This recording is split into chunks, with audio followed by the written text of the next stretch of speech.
사랑하는 하여묵 가족 여러분, 안녕하세요. 김소명 목사입니다. 오늘도 우리에게 새날을 허락하신 주님께 감사와 찬양을 올려드립니다.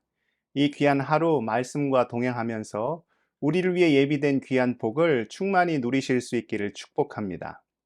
이 시간 주시는 말씀은 민수기 31장 25절에서 28절까지입니다.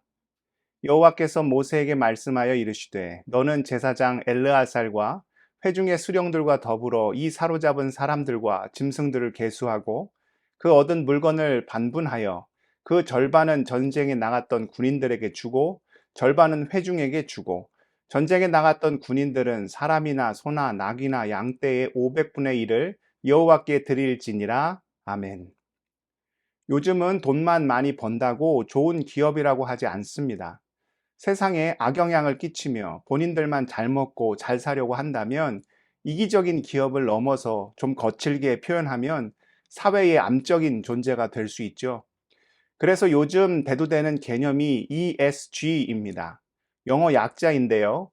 Environmental, 환경적인, Social, 사회적인, Governance, 지배구조의 이 세 단어의 앞글자를 따서 ESG라고 부릅니다.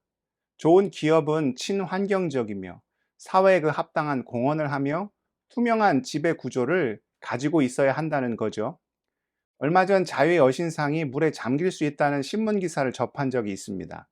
지구 온도가 급격히 상승하여 극지방의 빙하가 녹고 있으며 이로 인한 해수면 상승으로 자유의 여신상마저도 물에 잠길 수 있다는 거죠. 지난 겨울을 생각해 보면 정말 거의 눈이 오지 않았습니다. 제가 처음 미국에 왔을 때만 해도 뉴저지 일대 및 동부에는 눈이 참 많이 왔거든요. 기후 변화가 피부로 와 닿는 요즘입니다. 이런 일들에 기업의 책임이 전혀 없다 할 수 없습니다. 무슨 독불 장군도 아니고 그 수익은 곧 사회로부터 얻은 것이기에 그에 따른 책임을 적극적으로 감당하는 기업이 좋은 기업이라는 거죠. 얻은 이익을 사회 공동체와 나누고 또한 환경을 생각하며 무엇보다 투명한 지배 구조를 갖는 것. 이것이 요즘 세상에서 대두되고 있는 좋은 기업의 기준입니다. 세상에서도 이런 선한 영향력에 대하여 관심이 많은데 하물며 교회 공동체는 어떤 모습을 보여야 하겠습니까? 오늘 말씀에는 이스라엘이 미디안을 심판하고 이후에 얻은 전리품을 어떻게 배분하는지에 대한 이야기가 나옵니다. 물론 이 전쟁에서 군인들의 역할이 제일 컸다는 것은 누구도 부인할 수 없는 사실입니다. 그런데 누가 승리하게 하셨는지를 기억할 필요가 있지요. 미디안과의 전쟁이 끝나고 군대 지휘관들이 모세에게 이렇게 보고합니다. 오늘 말씀 48절과 49절입니다.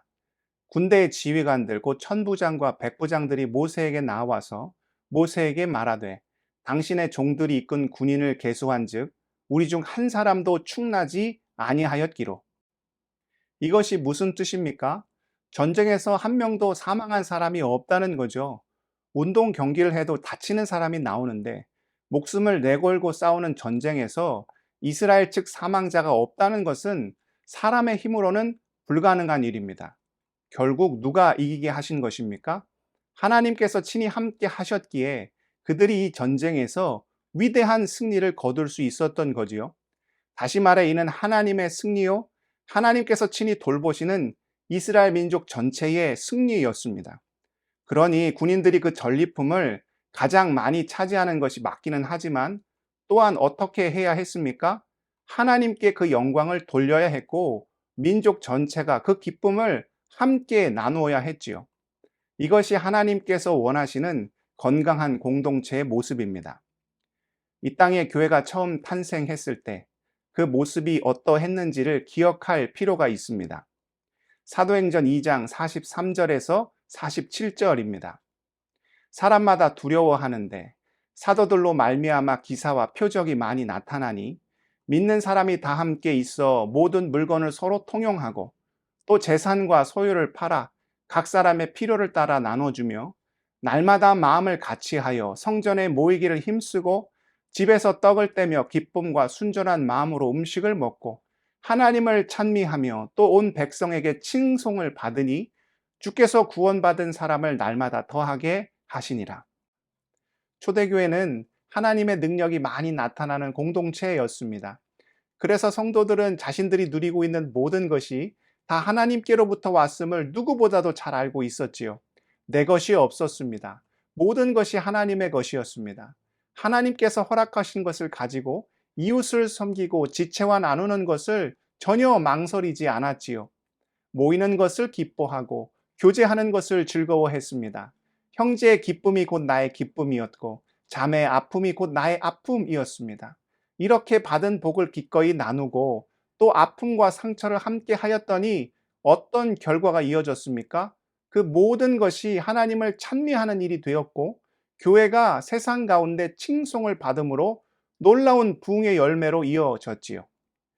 사랑하는 하여묵 가족 여러분, 이처럼 복을 받은 자에게는 그에 따른 사명이 분명히 존재합니다.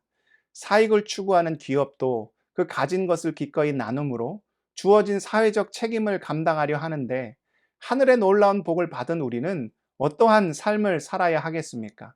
오늘 말씀에서 이스라엘은 그들이 받은 복을 모두와 함께 기쁨으로 나누는 아름다운 공동체의 모습을 보여주었지요. 우리가 누리는 모든 것이 하나님께로부터 온 것임을 고백하며 그 받은 복을 모두에게 흘려보내므로 그 서 있는 자리에서 축복의 통로가 되고 선한 영향력을 끼치는 우리 하연목 지체들 다 되실 수 있기를 주님의 이름으로 축복합니다.